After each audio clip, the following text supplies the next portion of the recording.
Hello and welcome back. I've got my book and I have my therapy friends. So without further ado, shall we begin? Now, I hope you remember where we were, because like I always say, I'm not going back. I'll have to watch the previous video if you want a reminder.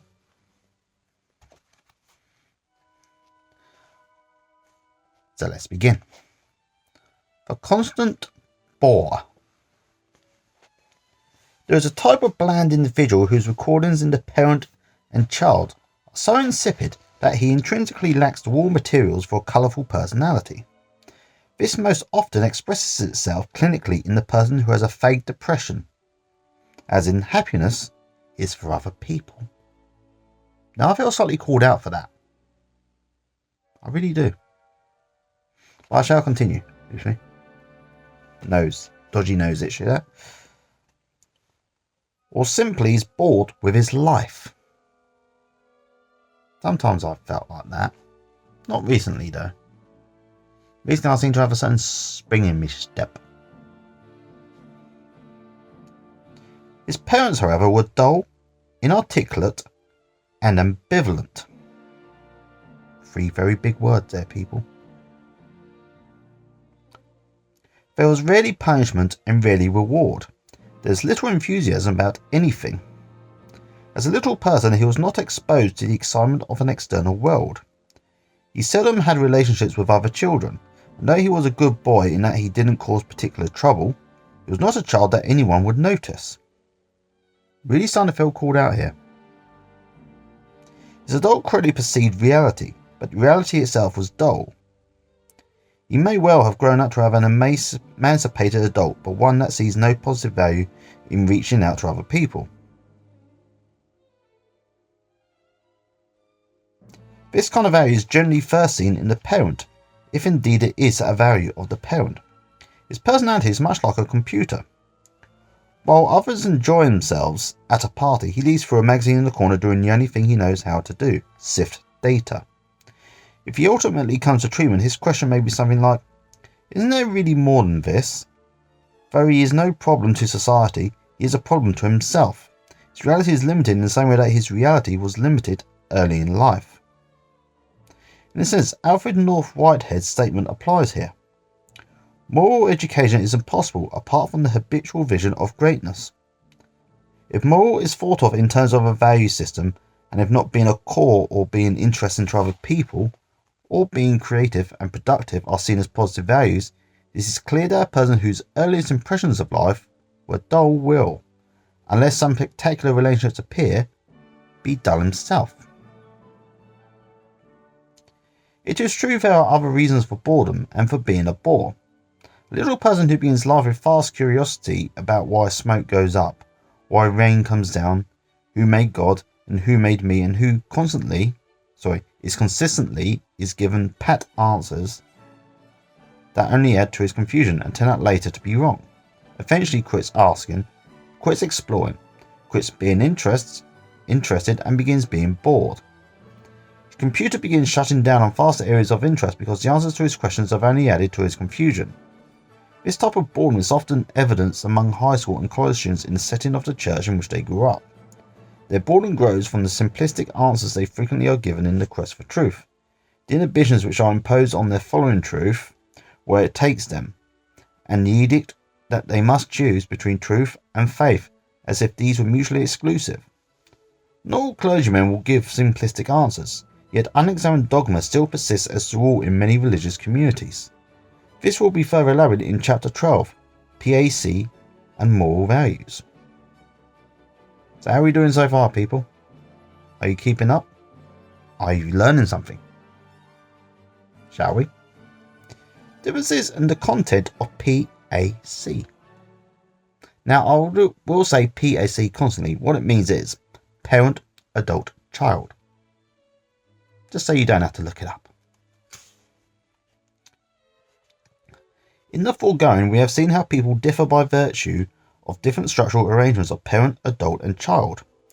Most of these differences have appeared as clinical problems. We differ also in healthy ways. The definition of health is an emancipated adult that is consistently in charge of every transaction. This means that in every transaction, the adult takes data from the parent, from the child, and from reality and comes up with a decision as to what to do. The richer the fund of data to be drawn from, the more possibilities for fulfillment exist. The little child whose early experiences included unhampered exploration of the pots and pans, the mud along with the daisies, pets, friends, trips to the farm, evenings of storytelling, traditions surrounding holidays, toys to manipulate, records to listen to. An open and friendly conversation with unhurried parents will have a far richer fund of data in his parent, and a great many more positive feelings in his child than the little person who is isolated and overprotected. The little person who early tests ways of overcoming the not okay position strengthens his adult and is encouraged to further exploration and mastery. He then becomes a bright child, bringing to himself the praise and self-confidence which inspire him to be brighter. The fact that he brings credit to the family does not minimize the fact that he brings credit to himself, unless in the process his parents apply undue pressure and put demands upon him that are truly not in his self-interest. Through understanding our own parent-adult-child, we can come to understand that not only what is in the parent and the child, but also what is not there. If the girl who bemoans the fact that I am plain and dull, that's just who I am, can appreciate the deficiency in her parent and child because her introduction to life was plain and dull, she can then be free with her adult, to reach out to reality to discover what is not plain and dull.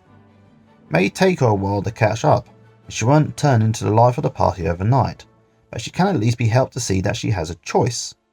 It has been said that blaming your faults on your nature does not change the nature of your faults. Thus, I'm like that does not help anything. I can be different does. Now, before we go on, because this is the end of the chapter, I'm not finishing here by the way, there will be a bit more. I just want to say now, we are how we are in this world. However, we can try, and I'll stress the word try, to be different, or to change as we say. Much like I, an introvert person, can try to make an effort and start a conversation with someone. Doesn't mean I'm going to be the life of the party. I probably never will because it's not me. But I think I explained this in a previous video.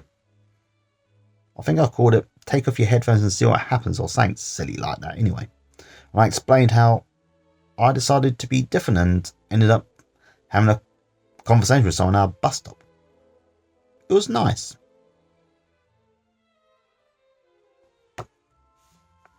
However, and I'll say this now, just because someone isn't the life of the party doesn't mean they should be the life of the party, if you know what I mean. Sometimes we are the way we are, and I don't think this book is saying that we should force people to be social or extroverted when they're introverted. I think what it's trying to say is we are introverted for many reasons that could be explained by childhood and might not. However, what we can do is try to be the best version of ourselves that we can be by looking into ourselves and finding out things. At least I think that's what it's trying to say. I suppose really as an introvert, I don't like the idea of being forced to be extroverted, you know? I kind of want it to be on my terms, which is kind of selfish really. And slightly irresponsible. But hey ho. Right. Chapter 7. How we use time. One of the most dramatic scientific adventures of this century is the exploration of space. Ironic really, because just recently there was a NASA mission that's gone around the moon. Gone around to the far side. Took some photos and I think they're coming back now. Which is pretty cool. And it's nice to have positive news when, you know, there's a lot of negative stuff going on.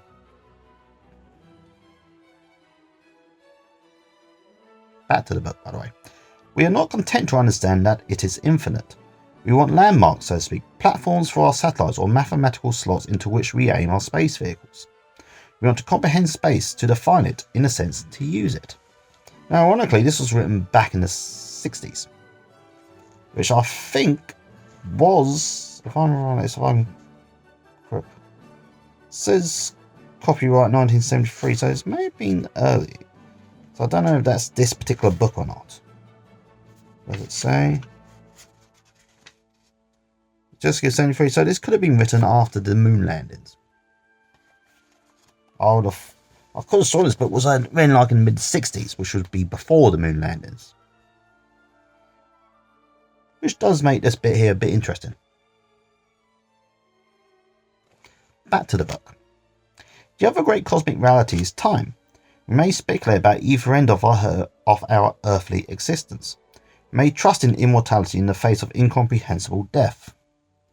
But as in our efforts to define space, we must in our definition of time start where we are.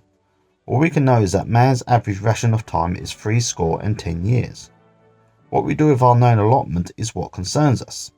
Of most immediate concern is what we do with the smaller blocks of time within our grasp.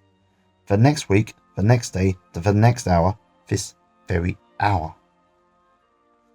Let's get this a bit closer, it's better. We all share with Disraeli, I presume that's Benjamin Disraeli, I think was a former Prime Minister. There'll be a little thing on the screen explaining who he was. Now let's start that sentence again, shall we? We all share with Disraeli a common concern that life is too short to be little. Yet our greatest frustration is that so much of life is just that. Perhaps more significant and dramatic than space exploration is an investigation of our use of time. What folly, said John Howe, to dread the thought of throwing away life at once, and yet have no regard to throwing it away by parcels and piecemeal. As with space, we are not content to comprehend time only as infinite. For many people, the pressing question is, how am I going to get through the next hour? Which is something I often ask myself. The more structured time is, the less difficult is this problem. Very busy people with many external demands do not have time in their hands. The next hour is very well programmed. This programming or structuring is what people try to achieve. And when they are unable to do it themselves, they look to others to structure time for them. Tell me what to do. What shall I do next? What we need is leadership. Structure hunger is an outgrowth of recognition hunger, which grew from the initial stroking hunger. The small child has not the necessary comprehension of time to structure it, but simply sets about doing things which feel good. Which feels good moment to moment. Sorry, my nose is really itching tonight. As he gets a little older, he learns to postpone gratification for greater rewards. I can go outside and make mud pies with Susan now, but if I wait 20 more minutes...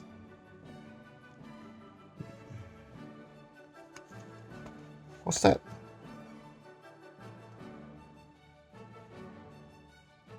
I'm sorry, Bill, I'm going to have to show you this.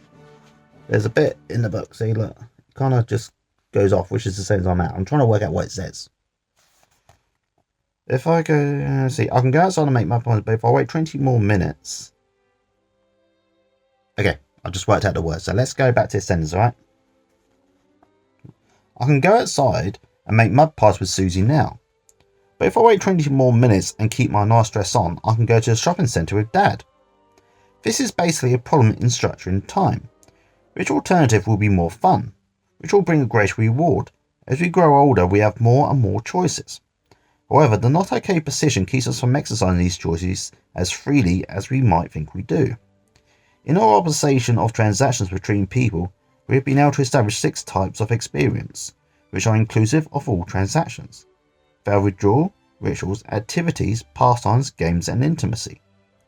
Withdrawal, although it is not a transaction with another person, can take place nonetheless in a social setting. A man having lunch with a group of boring associates, more concerned about their own stroking than his, may withdraw into the fancy of the night before. Then the stroking was good.